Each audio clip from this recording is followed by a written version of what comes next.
Gloria lilek mulej. Nilqawkom eżis udjenza ta' YouTube, ta' Facebook u anka ta' televizjoni. Nilqawkom il-lejla magħna f'din il-komunità River of Love Christian Fellowship. Ħankomplu nitkellmu fuq dak li bdejt madwar ġimgħa ilu fuq l-imħabba tal-missier u żgur li ħadkunu mberkin il-lejla bil-messaġġ u bil-kelma tal-mulej.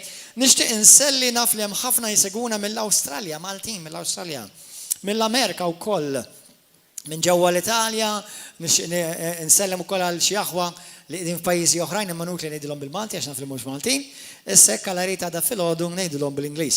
Mela kulħadd jgħid bil-Bibja f'idejh u għid il-kelma warajja Missi Qadis. Grazzi tal-kelma tiegħek. Aba missier, kellimni, allimni, infidli qalbi bil-kelma tiegħek. Għatini rivelazzjoni tal-imħabba tal-missier li inti għandek għalija. Jillest li nirċivi u għattu iktar ma nerġa' nkun l-istess iktar fissem Ġesu Kristu. Grazzi Mulej Qadis li qed tiftaħ li għajnejja, tiftaħ li qalbi u bil-verità tiegħek titrasforma li ħajti biex insir nixbaħ dejjem iktar lill-ibnek Aziz u Sidi Ġesu Kristu. Amen. Morru fi ktieb ta' Luqa kapitlu 15 ħanerġa' naqralkom il-passaġġ popolari, il-parabola li hija storja vera, fis-sens li l-mulej kien juża paraboli biex jgħallem lezzjonijiet u prinċipji tas-saltna billi juża eżempji ta' din id-dinja biex nifhmu kif is-saltna tallat opera. Luqa kapitlu 15. Halleluja. Grazzi Ġesu. U ħammorru fil-passaġġ fejn aħna ngħidula il-parabola tal-iben il-ħali, ġifieri kien għax ħali aħna bil-Malti xi tfisser ħali. Ġifieri jonfoq bla doċċ. Jaħli. Però nippreferija kieku nsemmiha l-imħabba paċenzjuża tal-missier. Milli l-iktar bil-iben il-ħali. L-imħabba paċenzjuża tal-missier għax ara kemm ħabbu l-mulej, ħabbu l-missier il dan l-iben. ħanaqrawa u ħanaqraw xi passaġġi oħra flimkien. Vers 11. Għalilhom Ġesu, kien hemm raġel li kellu żewġ ulied, iż-żgħir qal il-missieru, missier, għatini is-sem li jmiss lili mill-ġid. U dak qasmilhom il-ġid, il-missier qasmilhom il-ġid. Ma kienux għaddew wisq ġranet meta żgħir sar kollox u telaq minn beltu lejn pajjiż imbijat. U hemmhekk berbaq ġidu kollu f'ħajja mtajra. Meta ħela kull ma kellu fuq dak il-pajjiż waqa' ġuħ kbir. U beda jħoss ruħu, infatti illum fuq dak li nitkellem jekk qed highlightjaw din. Meta ħela kull ma kellu fuq dak il-pajjiż waqa' ġuħ kbir. U beda jħoss ruħu fil-bżonn. Wara li dak kollu li għadda fid-dinja, fil-pajjiż, dak il-ħin ġie f'nefsensija. U mar daħal ma' wieħed minn dak il-pajjiż li bagħtu fir-raba tiegħu jira l-ħnieżer. Għal dawk li forsi intom ma tilkomx din fil-messaġġi ta' qabel, però kienet ta' dużinur li ludi jaħdem mal-ħnieżer. Għax il-ħanżir kien meqjus bħala annimal maħmuġ. Ġifier mhux biss tgħid li ma ta' ħsab xogħol. Għal min kien jgħix kultura ludija, mhux biss li kien dużinur minn dak li għadda minnu, ma kien dużinur li sab l-ar job. Għax mhux biss kien xi ħaġa maħmuġa fiżika, imma anke kienet meqjusa bħala xi ħaġa maħmuġa spiritwali. Kien jixtieq kieku jimla zaqqhom qar bil-ħarrub li kienu jiklu l-ħnieżer. Imma ħadd ma kien jagħtih. Imbagħad daħal fih innifsu qal kemm lavranti ma' missieri għandhom ħobż bix-xaba.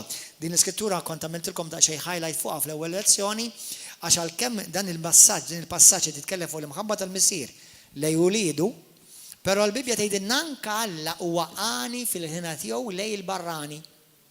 Jiġifieri anke lej il-barrani Alla huwa ħanin u anka għani fil-ħrena tiegħu mal-baranin dak li mhumiex jiġifieri u lidu ħankomplu. Mbagħad daħal fih innifsu u qal l-lavranti ta' missieri għandhom ħobż bix-xaba u jinqiegħu immut bil-ġuħ. Ħanqom murant missieri u ngħidlu missier. Dniebt kontra s-sema dan ukoll punt importanti għal dak li ħanitkellmu llum. X'qallu l-liben? Dniebt kontra s-sema u kontra tiegħek. Ġi lura b'qalb nidiema. Ħanidkom l-ispunt issa malaj. Ma ġiex lura jirrakkonta l-iskużi kollha għaliex telaq.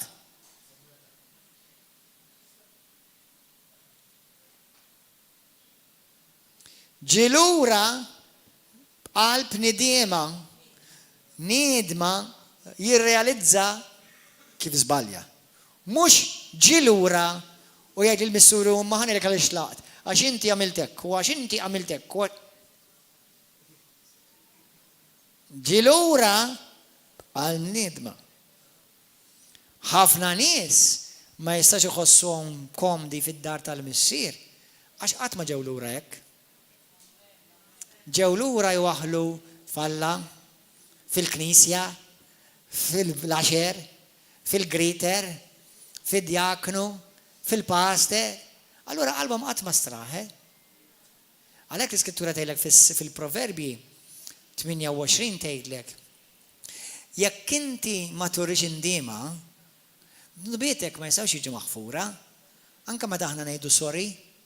Sorry imma ġifieri sorry għaliex? Sorry għax inqbad, jew sorry għax vera jiddispjaċik u ġejt f'sensik li inti dniebt. U jekk tagħmel hekk mal-mulej, anke tkun libt id-dinja ta' taħt fuq, Alla jaħfirlek.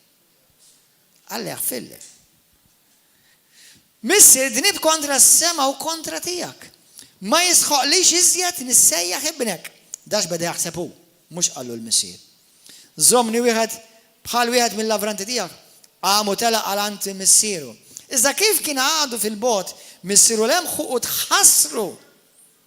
U ma qalx, issa ġej għax għandu l-ġuħ. Issa ġej għax għandu bżonn xi ħaġa. Ma qalx hekk il-missier. U bġirja waħda mar inxteħed fuqhom u besu. Dan kien l-ewwel messaġġ li għamiltilkom fuq rigward ta' f'dan l-aħħar ta' dik l-ġimgħat fejn qedtilkom fejn Alla ġera. Alla ġera. U qallu missier ibnu. Dniebt kontra s-sema u kontra tiegħek. Ma jisħoqlix iżjed nissejjaħ ibnek. Iżda l-missier qal l-qaddejja tiegħu. Innotaw laqas il-missier ma qadx isemmilu l-passat tiegħu. Fil-ħajja jew id-demonju jikkundannak isemmilek il-passat tiegħek, jew il-kuxjenza tiegħek, jew il-mara. Jew ir-raġel. Imma l-mulej qatt ma jsemmilek il-passat tiegħek. Amen. Halleluja. Grazzi Ġesu. Alleluja. Mela. U il-missier x'qal? Qal il-qaddejja, qalilhom issa ġibulu l-isbaħ libsa u xiddulu l-libsulu ċirkett f'sebaw u s-sandli f'rinġlejh. Ġibu l-oġol, l-msemmen u waqtluh ħaniklu u nagħmlu festa. Għax dan ibni. Innotaw li qudiem Alla f'għajnejn Alla nirrepeti ċertu affarijiet tal-passat li qedtilkom f'dawn l-aħħar tliet ġimgħat. F'għajnej Alla dejjem baqa' ibnu. Ġifieri għalhekk illum qatt ma kont innotajta qabel imma din notajta issa dal-aħħar li din parabola mhijiex għad-dinja per se hija għall-Knisja. Għallu li Alla, id-dinja mhumiex li Alla huma l-kreaturi Alla. Bibja tgħidlek biex tkunu li Alla titwiled minn ġdid. U dawk li jitwildu minn ġdid dawk biss li jaċċettaw il-Ġesu Kristu bħala s-Sidu Salvatur ta' ħajjithom. Skont Ġwanni kapitlu 1 vers 12 tgħidlek u lil dawn tom id-dritt lil dawk li jemmnu f'isem Ġesu Kristu lil daw tawhom id-dritt jisiru li Alla. Jiġifieri jekk inti għadek qatt ma għamilt il-Ġesu, is-Sidu Salvatur tiegħek inti għadek m'intix wilt Alla. Xort Alla jħobbok imma ma isekx bħala ibnu, għadu jisejjaħlek u għadu jisek bħala għaddej jew skjaf f'passaġġi oħra tgħid. Amen. Ma lejla Jekk inti jataw preżenti jew qed tara mill-YouTube jew il-Facebook, illejla għandek iċ-ċans li inti tista' ssejr iddur lejn Alla l-Missier u tgħidlu Miss-Qaddis jiena nixtieq insir ibnek, aħfil in-nubieti, ssir mulej Ġesu is-Sit u s-Salvatur ta' ħajti u nindem minn ħajti, nindem minn nubieti u ndur lejk. Dak il-ħin bank inti ssir bl-Ispirtu tal-Leġi jammar fik u ssir wild tal-Alla. Halleluja. Ovvjament dak li tgħidu minn qalbek sewwa mhux bħal pappagal. Għax dan ibni kien mejjed u raġa qam, kien mitluf u nstab u bdew jagħmlu festa. Issa ħammorru llum f'passaġġ kapitlu 12 ta' Lut. Morru hemm. Lut.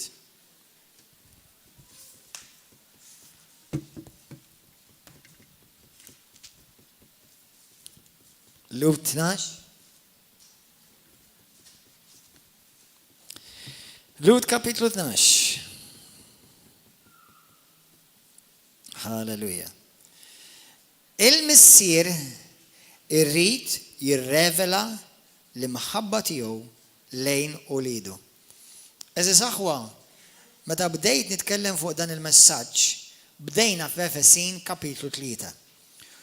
U Efesin kapitlu 3 rajna kif Pawlu jgħid li jitlob għalina u aħna nistgħu nitolbu għalina nfusna biex nikbru fir-revelazzjoni u biex insiru nafu il-kobor, il-wissa, l-oli u l-fond, xedula, the depth bl-Inglis, tal-imħabba tal-Missier.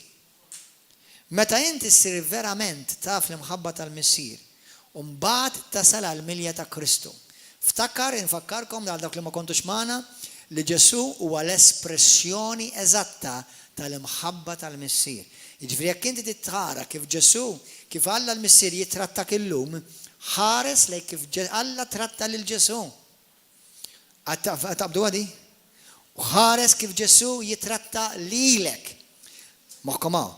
ħares kif Ġesu jitratta lil midneb, ħares kif Ġesu jitratta lid disċipli tiegħu, ħares kif Ġesu jitratta lil reliġjużi.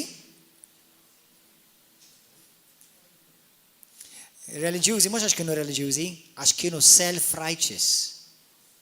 Self-righteous. Ġifieri mimlijin bihom infushom bit-tajjeb ta' xi jaħsbu li huma tajbin. Sewwa, mhux għax inti reliġjuż, għax inti jekk inti reliġjuż, kull ma għandek bżonn ir-revelazzjoni tal-kelma tal-Alla, tal-imħabba tal-Alla biex tersaq lejk Kristu titweled mill-ġdid. Sewwa, mela, ħankomplu Lut kapitlu 12. Ħanibda naqra minn vers 1. Imma biex nżommuha fil-kontest. La darba aħna l-koll għandna mdawra madwarna hekk kbira sħaba ta' xhieda, kapitlu 11 qed jitkellem fuq dawk kollha li għaddew mit-test tal-fidi. Għal dawk li intom tixtiequ titalmu fuq il-fidi, hemm madwar 12 jew 13 ma nafx kemm il-wieħed hemm fuq il-fidi biss fuq il-YouTube channel tagħna. Hemm ħafna ta' imma hemm sensiela tista' tarawha waħda wara l-oħra. Il-ġimgħa l-għadda tkellimna fuq il-fidi u l-paċenzja. Alla huwa mħabba u l-imħabba hija paċenzjuża. Amen. Mela. Ejjew mela nwarbu minn kull xkiel u kull dnub li malajri fi xkilna. U b'qalbna qawwija nibqgħu niġru din it-triq tal-prova li għandna qudiemna. Inżommu għajnejna merfuqa lejn Ġesu. Lil minnu tibdew fih tintemm il-fidi tagħna. U li flok l-għena li kellu quddiemu għata s-salib bla ma xejn ma qis lajb tiegħu. U issa qiegħed fuq in-naħa tal-lemin tat-tron tal-Alla. Aħsbu mela fi Kristu. Li għata l-oppożizzjoni hekk kbira min-naħa tal-midinbin. Biex ma tajjewx u ma taqtawx qalbkom. Halleluja. Sa issa minn hawn ħanibdew mill-vers 4. Sa issa fil-ġlida tagħkom kontra d-dnub għad ma żammejtux hekk ibes li wasaltu biex ixxerdu demkom. Insejtu għal kollox il-kelma ta' twissija li qalilkom tawliet li intom tawliet it-twissija lil min għamel Alla? Isn't that interesting li anka fit-Testament il-qadim għax inti ma xejn kontux tafu il-Lut ukoll jissejħu il-Lut Alla, ovvjament taħt il-Patt il-ġdid jridu jitwildu miġdid permess li jridu jarfu l-Messija bħala il-mulej, li ben Talla. Però l-lut ukoll jistgħu mill Talla. Hemm kategorija oħra ta' li Talla fit-Testament il-Qadim, l-anġli. Imma mhux għal dawk aħna nitkellmu għal dawk li huma it-teknon li huma wilda minn Alla. Sewwa? Issa. Mela Alla jwissi lil-uliedu.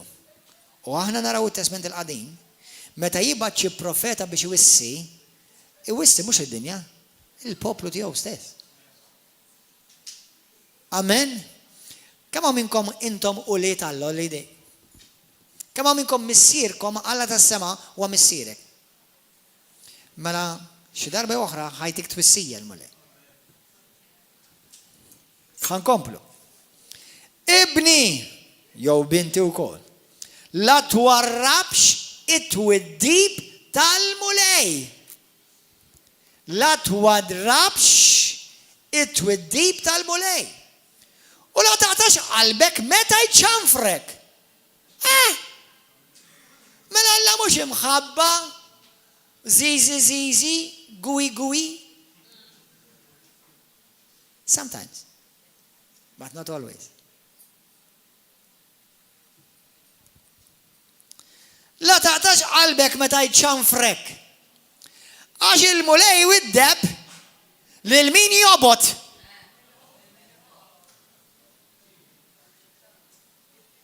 Hekk tgħid il-Bibja? Il-mulej iwiddeb lil min iħobb u jolqot lil kull min jilqa bħala ibnu jew bintu. Huwa l-edukazzjoni tagħkom li intom qegħdin tbagħtu. Ġifieri Alla qed irawmek, qed jimmaturak. Imma kif? Alla qiegħed jimxi miegħek bħala missier ma jimxi ma ibnu. Bħalma missier jimxi bħal ma bintu. Issa hawnhekk għandna daqsxejn ta' problema. Il-problema hija li għandna ħafna nies u ħafna Kristjani li ma kellhom stampa sabiħa ta' missierhom. Allura għandhom diffikultà jirrelataw. Kemm minnkom kelkom ma kellkomx papa fil-familja tiegħek, ma kellekx papa inti u tikber. Inti u tikber ma kellekx papa preżenti. Jew il-papa abbandonak. Jew kellha mietlek, kellek baba miet żgħira, kon żgħira u żgħir, mietlek. Jew anka iktar sed ta' diqa fejn il-papa abbużak. Jew biswat. Meta nitkellmu fuq swat ġifieri abbuż ta' mhux għax dak xi waħda fuq il-patata. Sewwa għax l-Iskrittura titkellem fuq id-dixxiplina lil wliedek. Sewwa. Jew tajjir int minti tajba xejn, int minti qatt ma ħajrnexxielek, inti ħadd ma ħajġbrok. Missirijiet jgħidu dal-klin. Allura ħafna fil-ġisem ta' Kristu għandhom diffikultà jirrelataw ma' Alla l-missier li Alla l-missier huwa dejjem tajjeb. Ħankomplu. Mela, għall-edukazzjoni tagħkom għat kabbir tagħkom għall-maturità tagħkom, intom qegħdin tbagħtu. Alla qiegħed jimxi magħkom ta' wlied. Minu dak li ben li missieru ma jwidbux.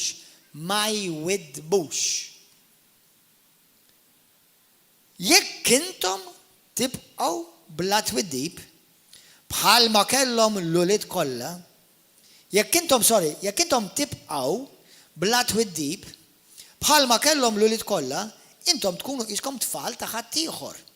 Jiġifieri mhux ulied, jiġifieri tkunu orfni, illeġittimi. Ma tkomx missier. Barra minn dan, aħna kellna wkoll missirietna tal-art. Kemm minnkom kellkom missier tal-art? Bil-fors kieku ma ġejtx. Kollha. Sewwa, aħna kellna missiriet ta' din l-art. U kollu ma kienu jwiddiba. U aħna konna vera konna nweġġawhom il-ġenituri, ma mhux hekk tfisser, jiġifieri konna nżommuhom fi stima, nirrispettawhom. Sewwa? Mela kemm aktar għandna noqogħdu taħt il-missier tas-sema biex ikollna il-ħajja.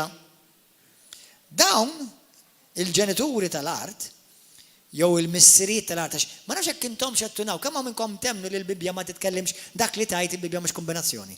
Temnu għadi li mhux bil-kombinazzjoni?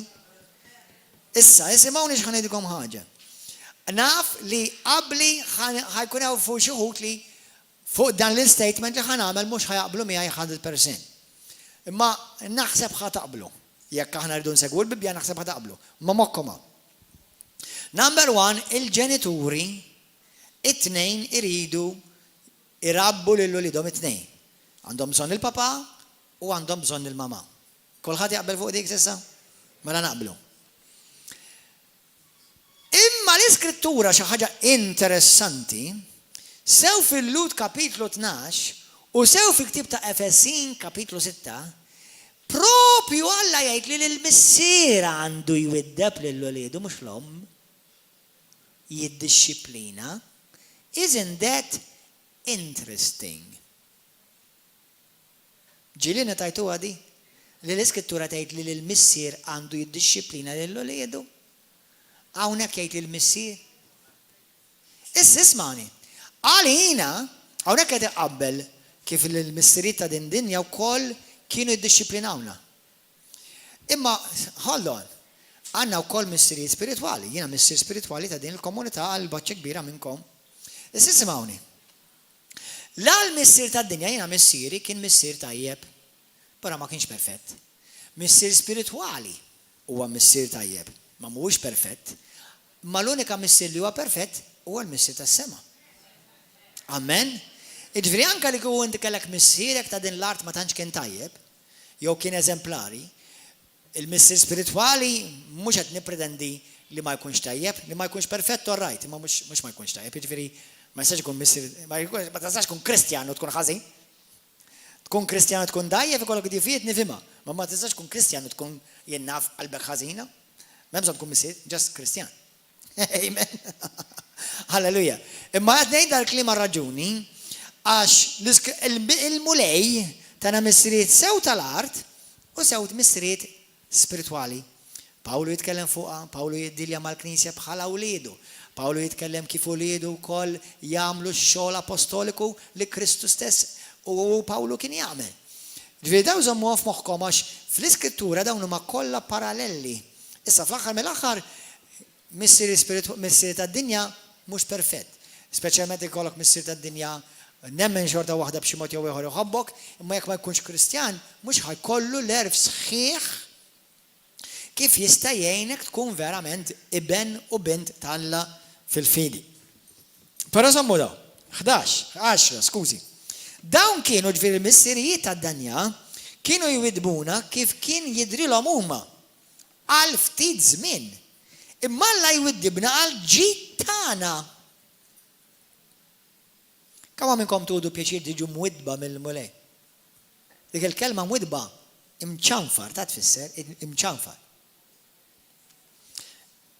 Imma Alla jwiddibna għal ġid tagħna biex aħna niksbu sem x'inhu l-iskop? Biex niksbu sem fil-dussija tiegħu. Ħankompli naqrawha moħħkom hawn.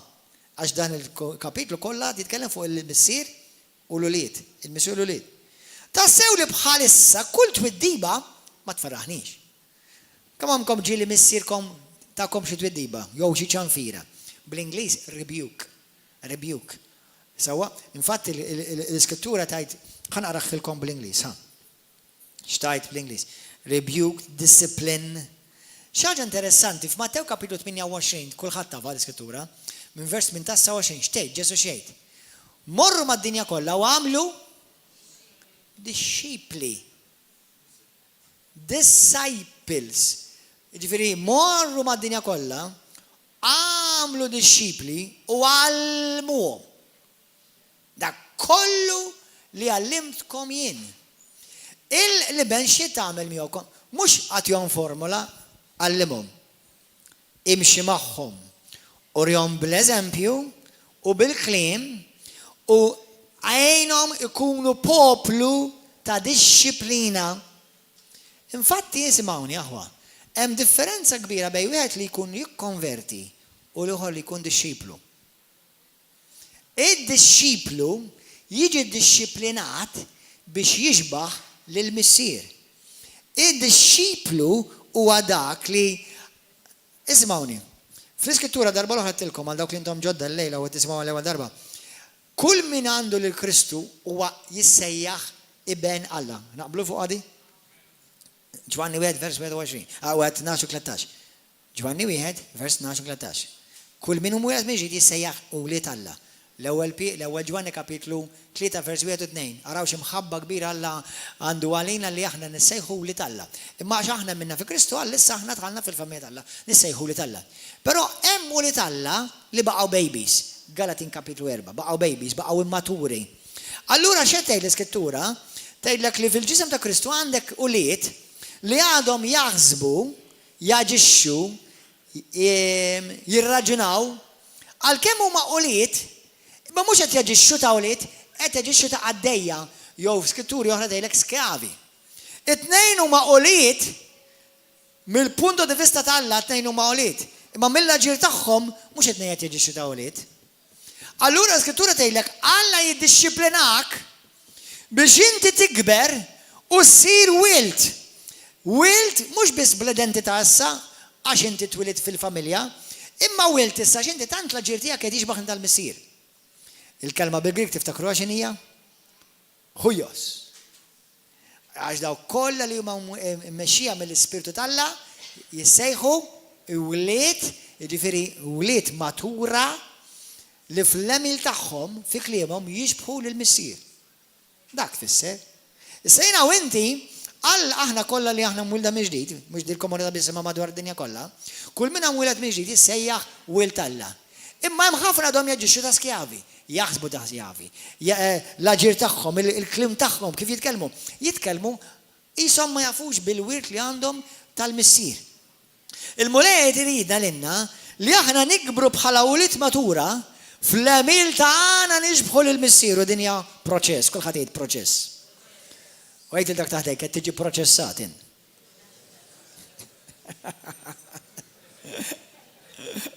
So, aħna niġu proċessati biex aqta minn hawn, aċċat minn hemm, aqta kelma żgħida, l-attitudni biddilha, il-ħsibijiet biddilhom. X'qed jiġi? Innota li Alla qed jiddixxiplinak, jarblek. He is correcting you, jikkorreġik, jitċanfrek. Isimgħuni sewwa, isimgħuni ħa. Meta Alla jċanfarna, jew iweddibna, aħna naħseb għandna kemm minnkom ma taġobkomx dik il-kelma twiddeb u ċċanfar. Kemm minnkom ma taġobkomx dik il-kelma. Però ma tkomx tibżawx naf naħseb il-maġġoranza tagħkom ma taġobkomx. Infatti jekk inti ma tistudjax tgħid l-Iskrittura vera fuqha, m'intix ħad tkun żgur xi tfisser. Il-kelma rebuke, per eżempju, fl-Iskrittura hija l-kelma epitamow li tfisser to give you a charge, ġifieri li qed nagħtik kmand. Tfisser ukoll li bl-Ingliż to forbid you. Li pereżempju tgħidli jinnaf it-tifel jgħidli ħammur fuq il-bejt passa ngħidlu nara ma jfettilekx. X'għamiltlu dak il-ħin? I just give him a rebuke. Censor. Ġifieri, b'dedi, jimporta nara dan il-film ngħidlu no way! Mhux tajjeb għalik dak. Tifhem? Dak huwa rebuke. X'iktar. Admonish. Ġifieri li nammonik ukoll tista' ma naqra ħażina fil-Malti, imma admonish jisni qed inwissik, qed nagħtik twissija, però twissija ta' mħabba. Infatti Pawlu jgħid dak li qed inkdeb hija twissija ta' mħabba l-ewwel Timotju kapitlu 1 vers 4 u 5. Ngħidlek din hija twissija ta' mħabba. Inti ma twissix lil ma tafx, inti twissi lil min tħobb. Inti twissi lil min tħobb. Mela jekk missieri jien L-ewwel nett irid ikollu relazzjoni mal-missier, kulħadd jgħidha irid ikollu relazzjoni mal-missier.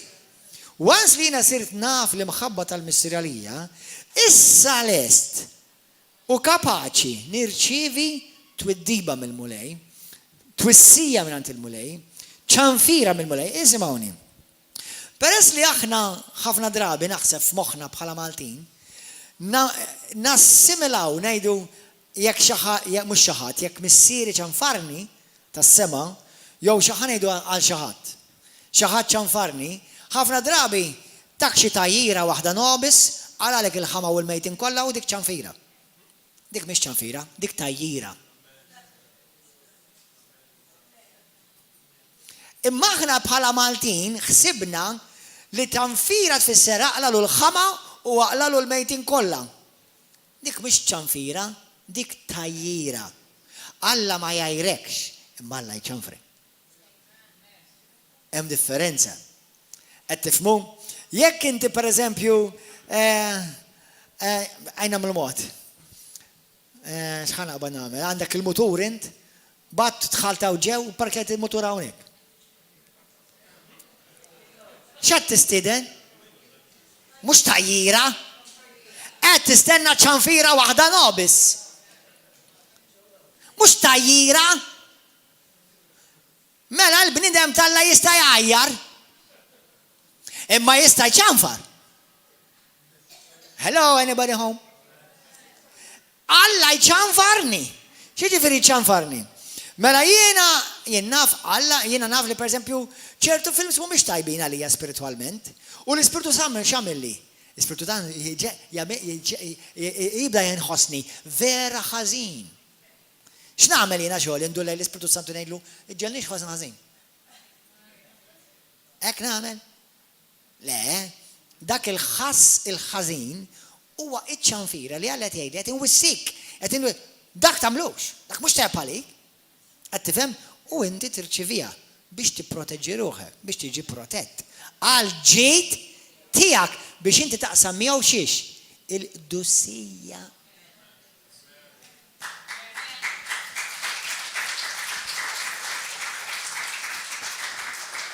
Taf li Alla l-missier għajjura lik.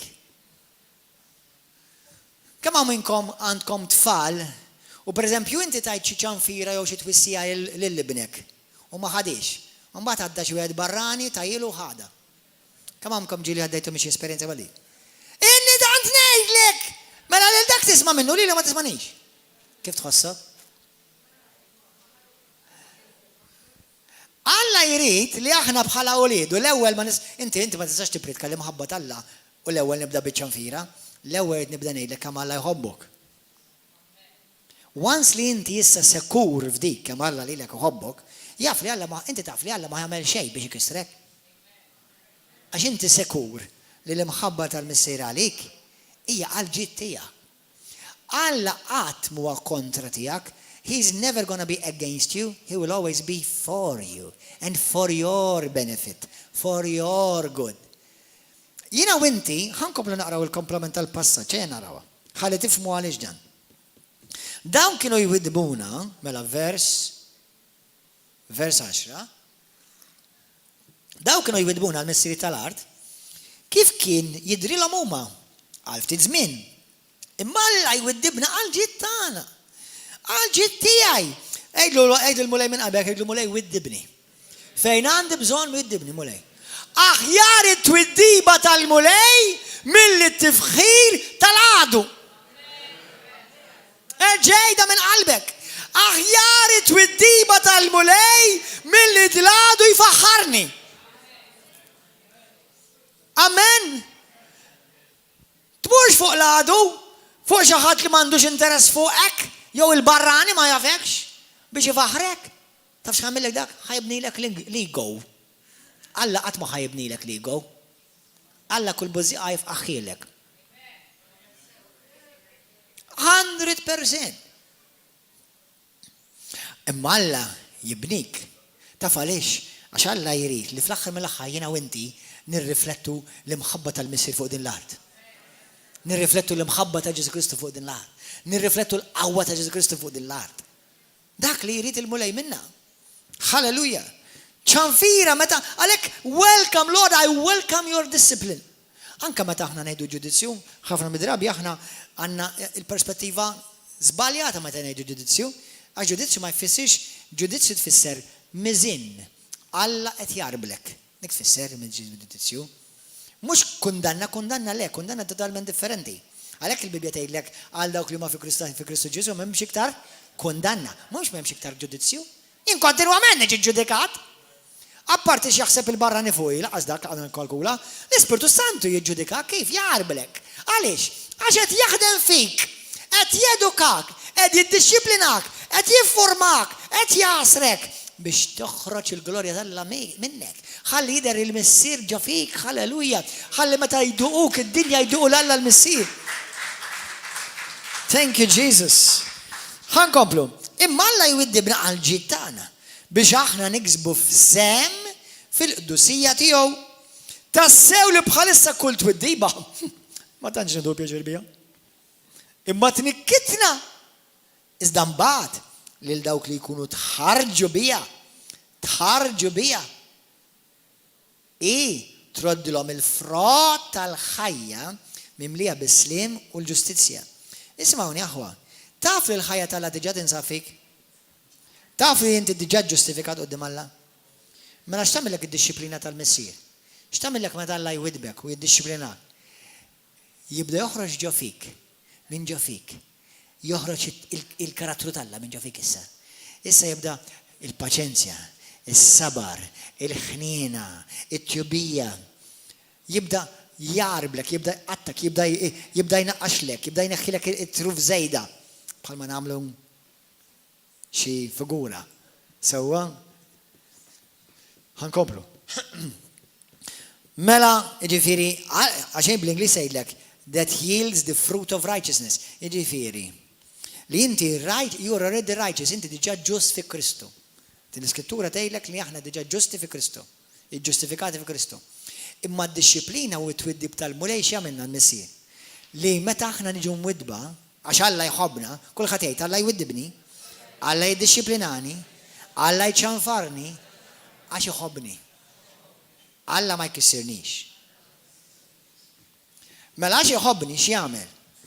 Jaħroġ minn ġo fija, peress li diġà ġisti ġo fija, imma rid nimmatura u rid nikber. Jisjaħan jidkom aħna eżen saħwa. Uliedi qatt ma ħajsiru uliedi iktar mill-jum għallum. Imma meta nċanfarhom x'jiġri? Qed jimmatura. U meta jirċievu dik iċ-ċanfira jew twiddiba jew dixxiplina, qed jimmatura. Imma għax immatura sar ibni iktar? Le. Imma tisir ibn iktar responsabbli, iktar dixxiplinat, iktar bil-karattru tal-Alla jaħdem fih. U x'qed isirlu? Ismawna, isimgħuha. X'qed isir? Qed jinqata' aktar mid-dinja u jsir jixbaħ aktar lill-Alla. Jitqaddes. Qed jitqaddes. Id-dinja x'tagħmel? Tgħidlek għamel li trid. Alla xejdlek. Għamel li rrid jien. Mela iktar ma nagħmel jiena xi jrid il-mulej, iktar qed nitqaddes. Iktar id-dinja qed tinqala minn ġo fija, iktar qed nixbaħ il-Alla l-Missier. Mhux li rrid jien Missier imma li trid inti isir f'ħajti. U iktar ma nagħmel hekk, u iktar ma nobdi dak li Alla jrid, iktar nitqaddes, iktar insir nixbħu. Għax jiena u inti aħwa, l-Iskrittura tgħidilna li Alla ġej għall-Knisja tixbħu. Ġej għall-Knisja tiddi bil-glorja tiegħu. Qaddisa, bla teba u bla tikmixa. Kemm irid isir twiddib, kemm irid isir dixxiplina, kemm irid isir ċanfir. Mhux tal-għadu, tal-Missier. Għalhekk welcome the discipline of the Lord because He loves you, He cares for you. Hallelujah. Mela erfaw idej merħija u l-kubtejn mitluqa tagħkom. U aqbdu triq dritta għal riġlejkom biex minnu tsob ma joħroġ mit-triq tal-mulej veri, imma jerġa' jieħu saħħtu. Isma'wa, fitxu li żommu slim ma' kulħadd. Dan kollu parti mill-proċess tad-disciplina li Alla lilek qed jitrenjak biex issir iktar qaddis bħalu. Fitxu li żommu slim ma' kulħadd u li jkollkom il-qdusija. Li mingħajrha ħadd ma jara lil mulej. Pawlu fl-ewwel Korintin kapitlu 3 jagħti ċanfira. Infatti Pawlu fl-ewwel Korintin jgħid jiena kellimtkom bħala uliedi. Jiena ċanfartkom bħala uliedi. Sewwa? U Pawlu fl-ewwel Korintin kapitlu 3 jkellem il-Korintin. U wara 4 snin jerġa' jmur iżur il-komunità ta' Korintu u jgħidilhom intom għadkom għatta baby saw. Suppost intkom suppost immaturajtu, kbirtu u minflok qed nitnerġa' magħkom il-ħalib, intikom il-guggu wara 4 snin. Suppost qed nippreżentalkom biċċa steak ħadhom għadu għadew. Dak li jgħidilhom Pawlu. Sewwa? U f'Galatin kapitlu 4 jgħidilna Pawlu għax Pawlu wkoll kidba kif il-bniedem li ma jikbirx u ma jimmaturax u ma jiġix iddixxiplinat u ċanfar bħala wild mill-missier jibqa' jaġixxi bħal wieħed tad-dinja.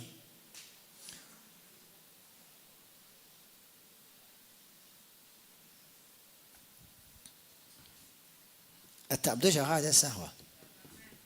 Jibqa' jaġixxi bħal wieħed tad-dinja. Fis-Salmi 94 vers 12 tistgħu tfittxuha hemm iktar ta' nistgħu ngħidu. Infatti jekk tindob taqraw ukoll Ġwanni kapitlu 15 minn vers 10, Ġesu jitkellem kif il-missier x'jagħmel jiżbor il-Knisja tiegħu. Li aħna rridu nibqgħu fl-imħabba tal-missier biex aħna nikbru, biex Alla jiżborna.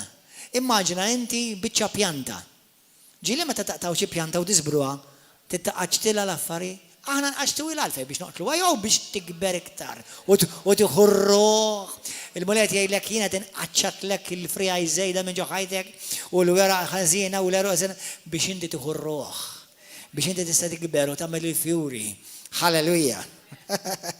Tagħmel il-frott, amen. Dak hija Ġwanni 15 prattikament, m'għandix kien biex tidħol fuqha. Imma ħanejdukom daw il-punti. Anka fl-Apokalissi kapitlu 3 vers 19 Ġesu xjejt, lil min inħobb. Jiena x'nagħmillu? Jien niddixxiplinah. Jiena nċanfru. Whom I love, I discipline. I rebuke. Isimgħuni, ħanaraw malaj biex ma ndumux. Number 1, kif Alla l-missier jiddixxiplinani lili u lilek? Kif jiddixxiplinani? Kif iċanfarni l-missier? Kif? Tafu? Number 1. Salmi 94 vers 12. Psalm 94 bajt. Naraw għadi. Psalm 94. Morru għaraw malaj. Salmi 94. Thank you, Holy Spirit. Għaw xaħat titallem xaħġa? Amen. Grazzi mulej. 94 verse 12. Ismaw xitajt bl-Inglis. Blessed is the man whom you instruct. Jon kella versi oħra jgħid whom you chasten. Blessed with wisdom and prosperity is the man, amplified, whom you discipline and instruct. Il-birak il-bnidem li inti d-disciplina u tallem u teduka. Omolej. And whom you teach, inti talmu kif? Bil-liġi tijak, bil-kelma tijak.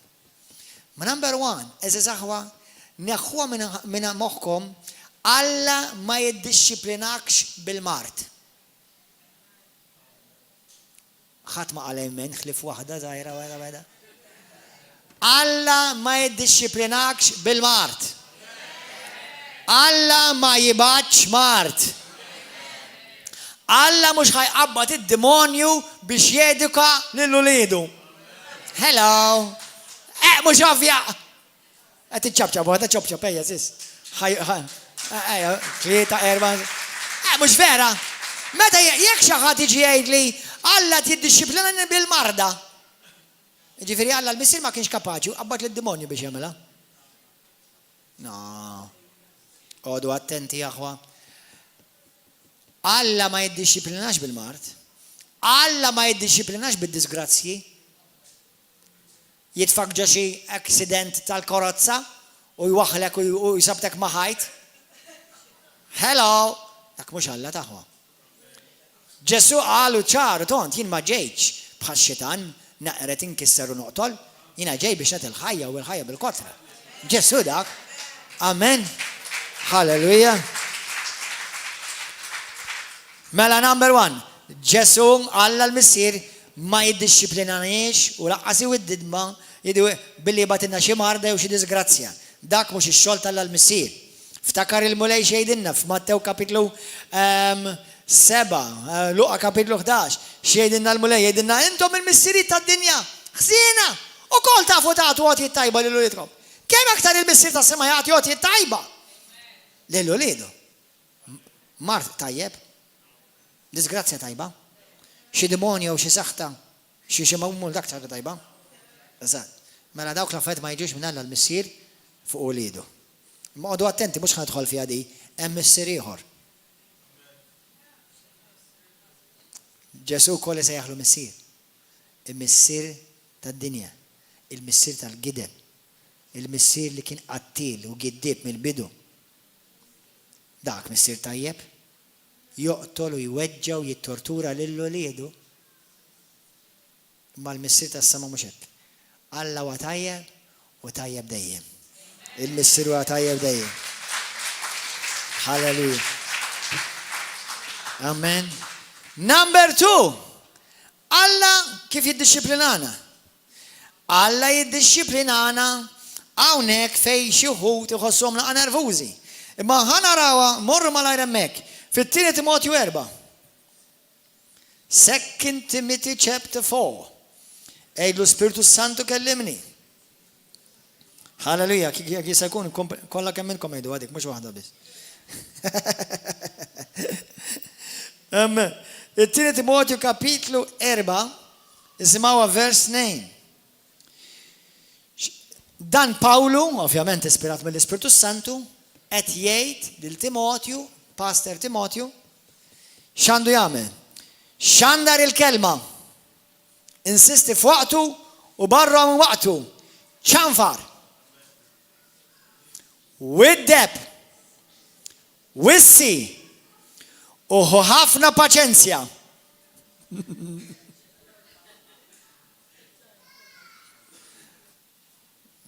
Għalijak, għalli. Mela sena fit, il-mulej juża għan il-kelma talla, ma l-kelma talla juża l-Ispiritu Santu, ovvjament. Sewa, juża l-Ispiritu Santu biex jikkonvinċina, biex jikkorreġġina, u biex jwiddibna l-vuċi tal-mulej. Il-kelma għaddisa talla miktuba, it-tieni ħaġa x'juża l-mulej, juża, come on ngħidu li min juża? Come on. Min juża l-mulej? Skont l-ewwel, skont it-tieni Timotju 4. Come on, ngħidu li. Lil min juża? Lil pastors. Alla juża lir-rajja tiegħu il-pastors tiegħu biex iċanfar, iwiddeb u jwissi lill-Knisja. Imma pastor, miex għad nħosni tajba fuq għal-etli. Il-ħas, murħudu għant tal-ħaxix. Jew ma salad. Mela Alla juża lil-min? Il-pastor, kun ħat jgħid li pastor? Alla juża lilek? Biex iwiddibni? Ikkorreġini? Iwissini? Ok, ma l-essa tafu għattuli, istortaku. Il-tortija kien tetta. Le, l-bibja tejda. Issa, il-pastor ċidar bajrek għalalek il-ħama? Zgulli le. Zgulli le. Għalek ħafna bħala Maltin, sfortunatament, inħaltu it-tweddib ma tajjir. Le, le, le, le, le, le, le. Jekk il-pastor jajrek, għet jidneb. Kif jista jajrek? La, number 1, għandu l-ebda dritt jajrek fuq livell ta' uħtu uħuħ. Mandu l-ebda dritt jajrek fuq il-livell ta' missier spirituali u inti ibni u bintu, u mandu l-ebda dritt jajrek li jiftakar li inti ibben u bint Alla l-għoli.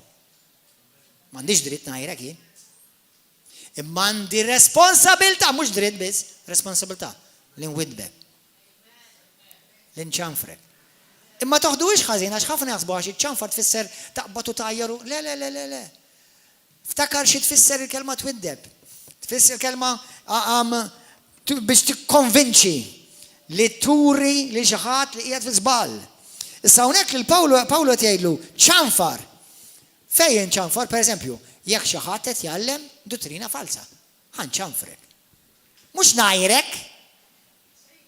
Ħanejdlek, imma mhux ħanejdlek isma' ħi, dear brother, isma' ħi inti taf li inti qiegħed qed tiżbalja. Inti taf li dawk il-videos li qed tagħmel huma dottrina differenti u ħażina. Għadni ma qlibx. Le, mhux hekk. Jiġifieri ħankun sot about it. Ħankun sot. Ngħidlek, oj, inċinta tagħmel. Neħħi dak minn hemm ta' x'inti tajt. Jew nkella jekk inti tidħol hawnhekk tpejjeb, jiena x'ngħidlek. Jekk jogħġbok brother here, if you don't mind, please don't, I hope you don't get offended ta'. Imma jekk jogħġbok tista' tneħħi naqas sigaret minn ħalqek, please. Taħseb hekk ngħidlek jien. Jien ħanaħtfek. Jien ngħidlek, oj, intu right here. Oj, hello, hawnhekk mhux il-band club ta' qalbi tal-pjazza. Hawnhekk hija d-dar tal ta' intu right here. Kemm hu żorda. Jiena mhux in-nanna tiegħek ta'. Jiena l-pastor b'responsabilità u xogħol taf x'qed tgħid l-Iskrittura. Isimgħu. Li għandi nċanfar, inwiddeb u nieħu paċenzja bik.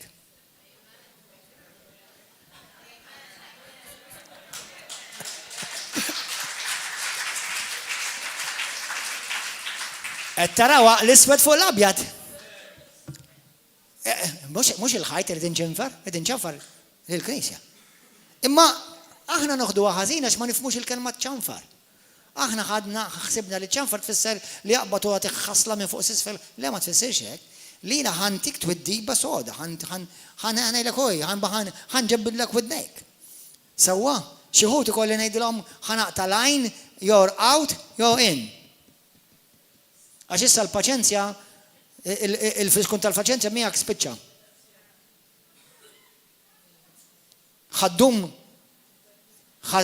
ħaddum sejjer minn dik, jew minn dak, jew ma dak, jew droga lem u droga la u droga le. U ġlida ma dik, u ġlida ma dak, sena ftit hija. Paċenzja ħanieħu miegħek.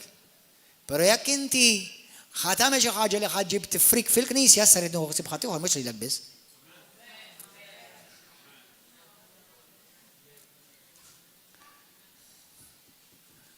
Hello! Anybody home? Amen? Grazzi mulej. Morru waraw, eżis aħwa, morru fil-ktib tal-Lut. Skrittura li hija l-Bibja, hija l-kelma qaddisa tal-Alla. Vers 7 simgħuha.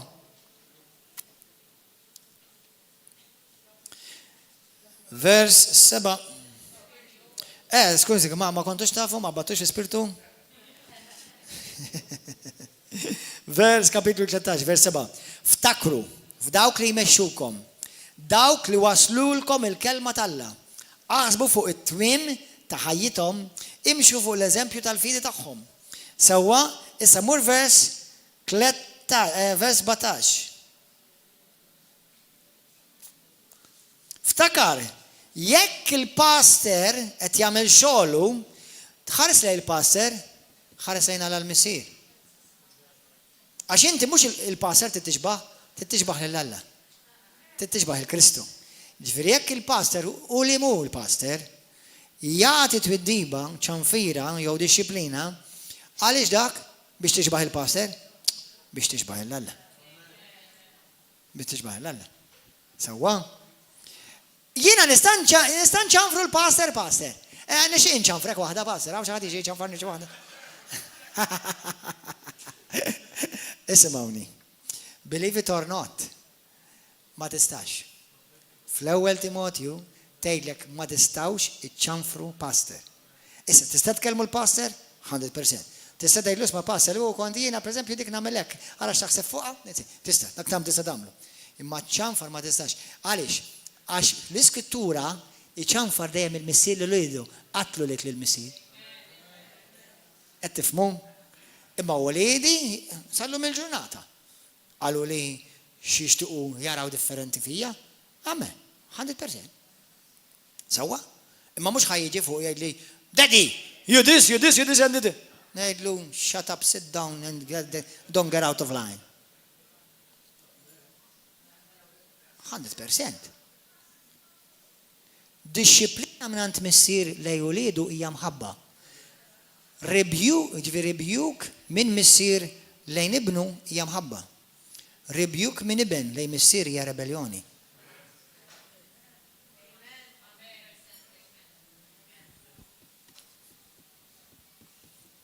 Amen?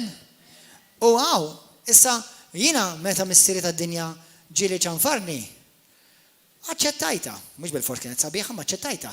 Ma fl-aħħar mill-aħħar pers li anke jiena kont Kristjan, kont naf li jiena rid nonora l-missieri, rid nirrispetta l-missieri. Missieri għandu responsabilità li jiddixxiplinani.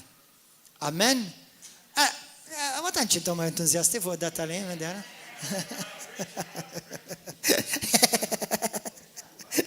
Okay. Mux l-iskrittura naqraw taħwa. Mela vers 17, għodu għal dawk li jmexxukom u għabduhom għax huma jassu fuqkom għal ġittakom. Rajna fil-Lut 12, Alla jiddixxiplinana għal ġittana. Il-passer jiddixxiplinak jew iċanfrek jew jissik għal ġittijak. Għal ġittijak. Alleluja. Grazzi mia, grazzi Ġesu. Gloria al-Mulej. Kif Alla jiddixxiplinana wkoll?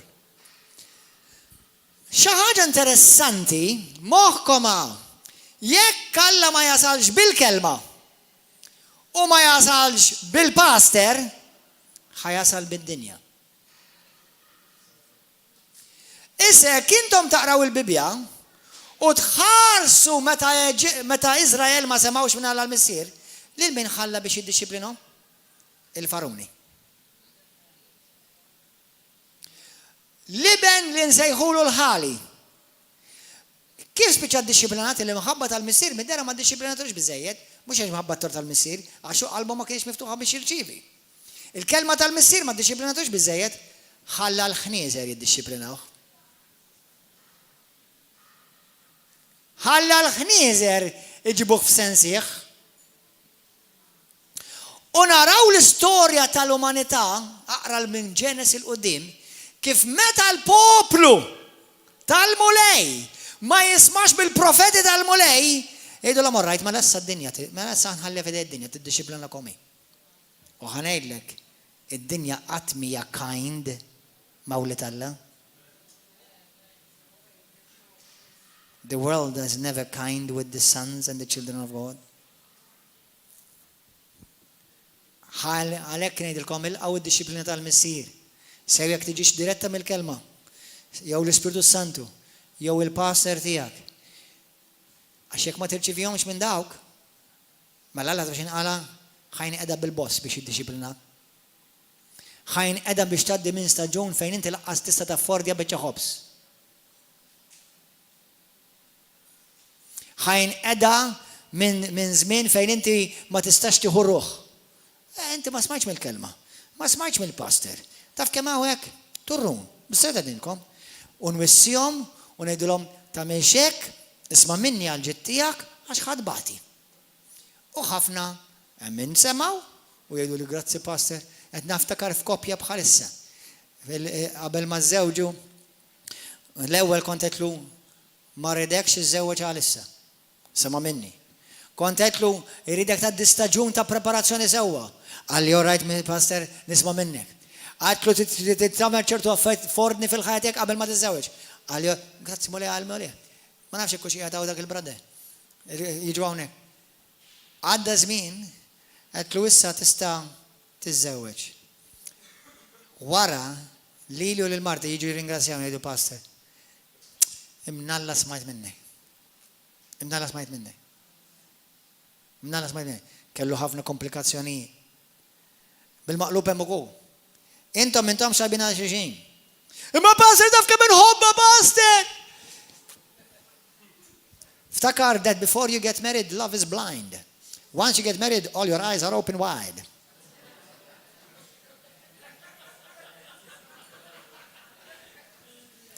The unfortunate thing at that point is too late.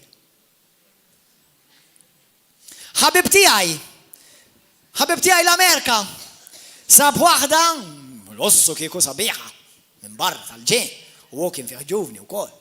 Mhux għax kien it-tip tiegħi xina ġuventus mhux it-tip tiegħi. Sewwa imma kien ġuvni sabiħ. U da fi 3 xhur ħatafa belaħħa u żewġa. U għetlu brother, għad iżbalja. Għetlu qed taġġel, għetlu tħax ħajġrilek, ħassir parti mill-istatistika. No, brother, I love her inħobba ħafna. Għetlu brother, jek tħobba ħafna stenna. Għax fi 3 xhur ma ssirx taf il-mara u laqas ir-raġel. 3 xhur arżija, xahar żwieġ u l-komplement id-divorzja.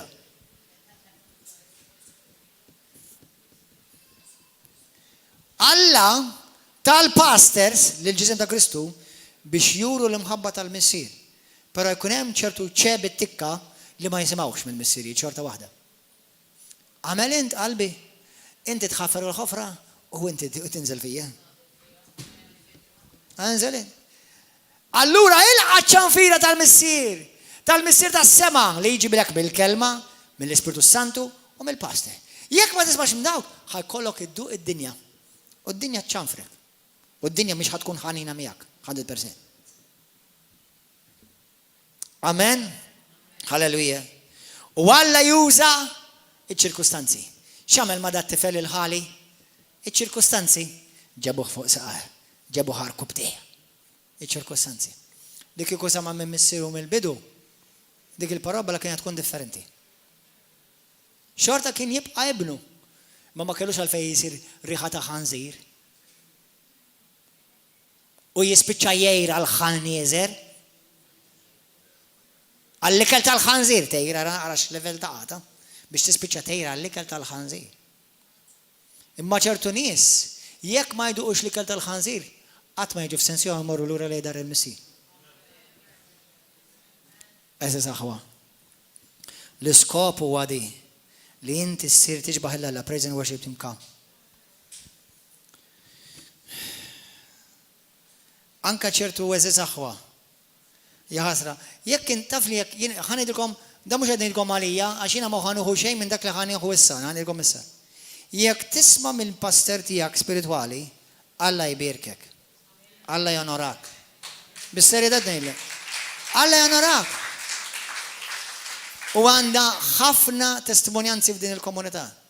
Fejn jiena mhux ħanejdlek mur ħul ħaxixa, jiena mhux ħanejdlek mur sib oħra, jiena mhux ħanejdlek u hija għamela jiena qatt ma ħanejdlek number 1 għandi l-biża' tal-mulej. Imma jekk kienet ngħidlek xi ħaġa li taf li għadha fil-Bibja, ma issa mhux iktar bħalma jgħid l-Iskrittura fl-ewwel Tessaloniki kapitlu 4 minn vers 1 sa 10. X'Pawlu x'jgħid? Min ma jobdix daw l-istruzzjonijiet, mhux li l-bniedem ma jkunx qed jobdi. Alla. Int mhux qoddimi ħad idera tron qoddim fil-jum tal-ġudizzju. Qoddim Alla. U Alla taf x'ħejlek bħalma qarajna fil-Lut kapitlu 13. Inti smajt mill-passer tiegħek meta qallek dak li kellek tagħmel biex tagħmlu sew. Kont kapaċi tbaxxi rasek għax hekk inti baxxejt rasek għall-kelma li ħarġet minn fuq il-passer, mhux għall-passer kont qed tissottometti għalih. Għall-missier tas-sema. La l-passer għallek isma' dil-Bibja tgħid, jiġifieri Alla tgħid. Għalfejn ħatta kontra l-passer. Għalfejn ħatta kontra missierek tad-dinja. Għalfejn ħatta kontra jinnaf Alla. Ma tistax. Għax għal-ġid tiegħek iħassru dawn l-affarijiet Alla jagħmilhom. Amen. Mela meta jiena nirċievi rebuke, nilqaħħa mingħand il-mulej. Nilqaħħa mingħand il-missier. Amen.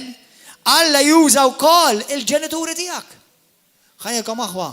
Forsi inti tgħid li l-ġenituri tiegħi mhumiex Kristjani. Ismawni. Xorta jibqgħu l-ġenituri tiegħek. Xi tfisser dik? Jiġifieri ara fejn jidħol il-mixja tiegħek mal-mulej u jekk inti forsi ommok jew missierek jgħidlek ma ridekx taqra l-Bibja x'dejqed taqra l-Bibja, tobdiex. Jgħidlek ma ridekx mur il-fellowship għax qed tiffissa, tobdiex. Imma jgħidlek isma' għamilna qas-sodda x'qisek għandek miżbla fid-dar. Qisek għamel terremot fil-kamra tas-sodda tiegħek. Obdiex. Obdija. Ma dak mhux Kristjanità pastor. Xorta. Dawk huma ommok u missierek. Tittobdihom xorta. Jekk inti għadek tgħix m'ommok u missierek, u ħanuża naqa' kelma naqa' goffa, għadek tarda minnhom, u għandek xi 30 sena jew 30 sena jew 40 sena, daħħal idek fil-but. U għid mawpa, din xi ħaġa żgħira, mhux biex inħallaskom, biex nonorakom.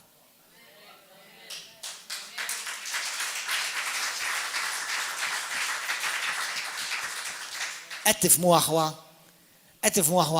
għax fl-Iskrittura is-saltna tal-Alla taħdem ħafna parallel mal-familja naturali u mal-familja spiritwali. Amen.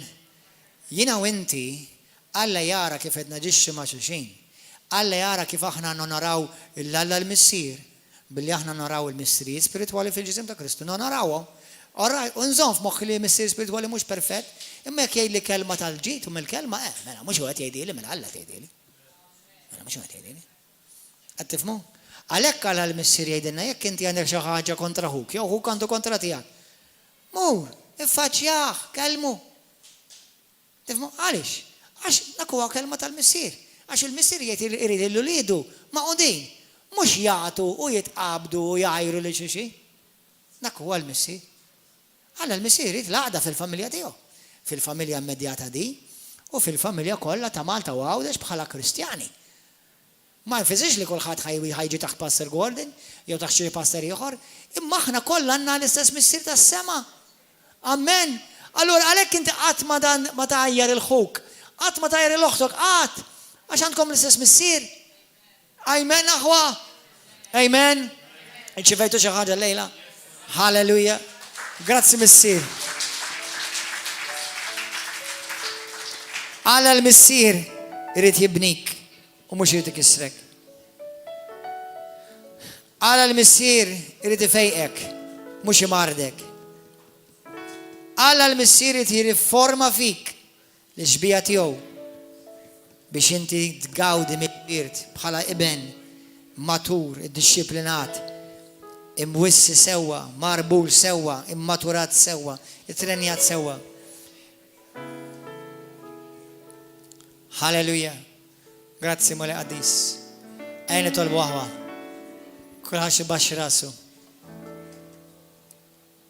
Kulħadd ibaxxi rasu.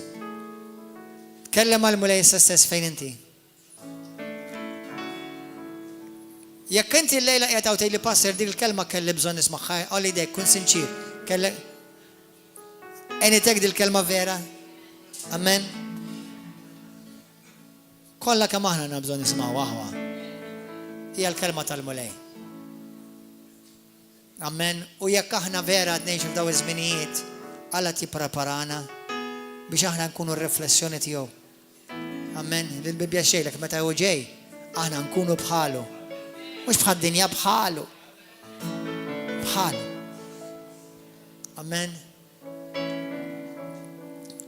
Jekk inti l-lejla jgħatej li passer l-lejla nixtieq nagħti ħajti l-Ġesu Kristu nixtieq nitwieled minn ġdid u nitolbu l-mulej jiġi f'ħajti u jisalvani u jaħfil id-nubieti għall-ewwel darba. Jekk dal-persuna jinti għall-ewwel darba tixtieq tagħti ħajtek il-Kristu għal idejk. Aw xi ħadd il-lejla jixtieq għall-ewwel darba tagħti ħajtek il-Ġesu. Aw xi ħadd. Halleluja.